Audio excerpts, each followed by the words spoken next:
What's up? My name is Colby Sharp. I am a 5th grade teacher in Michigan, and today I'm going to tell you about 5 of the most unforgettable graphic novels of 2020. I love how much my students adore graphic novels. I have seen so many kids fall madly in love with reading through the pages of a graphic novel, through finding the right series, through finding just their love of reading and graphic novels. It has brought me tremendous joy as a teacher. It has made my job as a reading teacher so much easier. But to be completely honest, to be perfectly honest, to tell you the absolute truth, I don't usually turn to graphic novels. They are not my number 1 or 2 or 3 or 4 choice. I read them, I appreciate them, but they've never been like my go-to, like historical fiction or like a strong middle grade realistic fiction book. That's where I usually turn my attention to, and those are the books that often capture my heart. Well, as you know, 2020 has been a wild year, from a global pandemic to a extremely stressful election to the murder of George Floyd, through all sorts of different things: in-person school, hybrid school, virtual school. Students, I'll see you in 3 weeks. Actually, I'll never see you again in class. It's been a wild year. And what I have found is graphic novels have been there for me all year.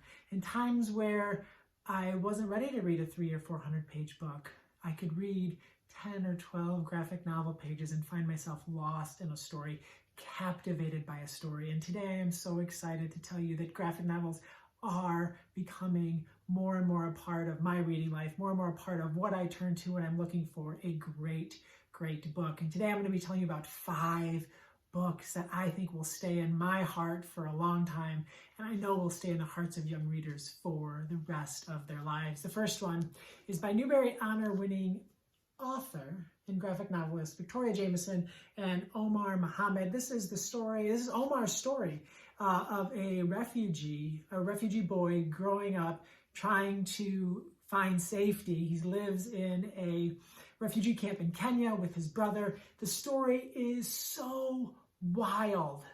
Like, to say that I probably it almost wouldn't seem realistic if I didn't know it was true. Like, it's a book, like if someone made this story up, I'm like, that's too crazy, that's too hard, no one will believe this story is too wild. But it's true.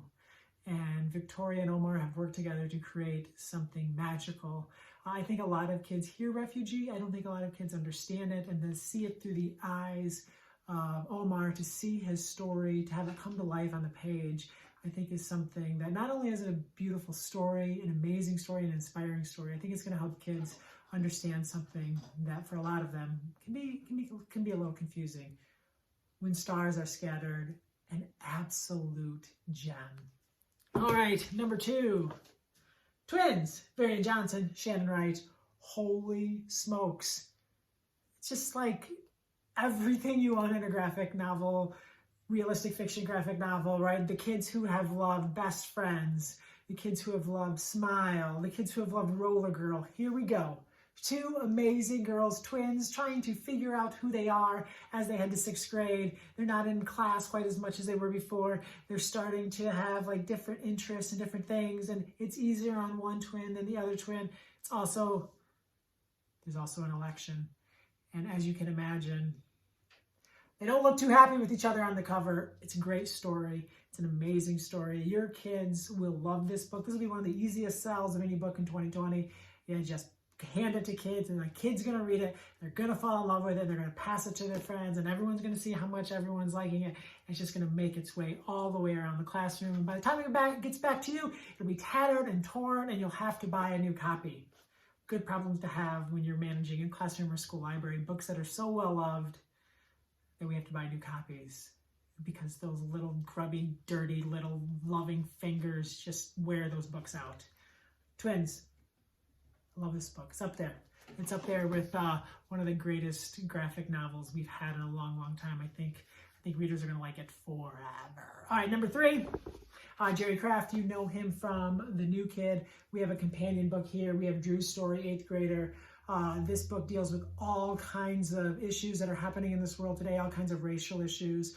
It's a really fascinating story as Drew goes, he's at like this private school on scholarship, and he actually goes to his friend's house, who's a super rich white kid, and just like him seeing, just like his eyes being opened up to a whole other world was fascinating. Also to see his friend struggle to understand why it was so hard on Drew. There's so much in this book. And Jerry Craft's able to bring in humor with it as well in a very, very powerful and beautiful way, which I think allows readers to tackle these really tough issues and tough topics. And I think every bit as good as New Kid. Class Act by Jerry Craft. I hope he just keeps writing these graphic novels. He's so talented. So these three would be just amazing for middle grade readers. And I want to actually tell you about 2 young adult graphic novels because these books had a profound impact on me, and I think that they're going to have an even bigger impact on young readers. Dragon Hoops by Jean Yang. This would have been my favorite book as a kid. Like, it would have blown me away. Like, books like this didn't exist. Like, seriously. A basketball graphic novel about like a true story about like one of the greatest high school basketball teams in the country, and it just happens to be where Jean Yang is a teacher, and he's like documenting the story, and he knows nothing about sports or very little about sports. He's more into superheroes and that sort of thing. I just couldn't get enough of this story. And as he's also writing this, he finds a way to bring in his own story of his own life and trying to figure out what he wants to do with his life, if he's going to become a full-time author, if he's going to continue to teach. And like these 2 stories, he somehow intertwines it with the story of this basketball team. And then there's this basketball coach that's retired, and then there's controversy around him. So it just like makes you think so many things. I didn't think about those kind of things when I was in high school, because I didn't have books like this. Dragon Hoops, so good, so beautifully done. I don't know how Jean does it, but it's so good. And Flamer, Mike Corrado's, I guess it's kind of a memoir. Yeah, I think it's a lot of his story growing up as a boy trying to figure out who he is at like a Boy Scout camp. And he's struggling with people, everyone is kind of saying that he's gay, and obviously not in a nice way, and he's really struggling with that, and he's like, well, how can I be gay if I hate boys because they're all so mean to me? I thought that was one of the most profound things that I read all year, and I have not stopped thinking about that since I read it months ago. I think it's a beautiful story. I think it's a fun story. I think it's a heartbreaking story. I think it's a book that's going to help a lot of kids who are struggling to figure out who they are and what it means to be them. And I think that's the question we're all trying to figure out, even as we are 39 years old, and to be able to help us figure out the world a little bit more and have a little more empathy and have a little more love when we can do it in a beautiful graphic novel.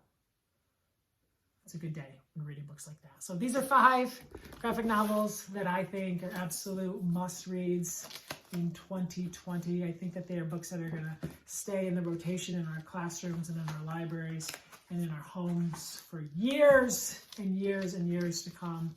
For me, the 5 most unforgettable graphic novels of 2020.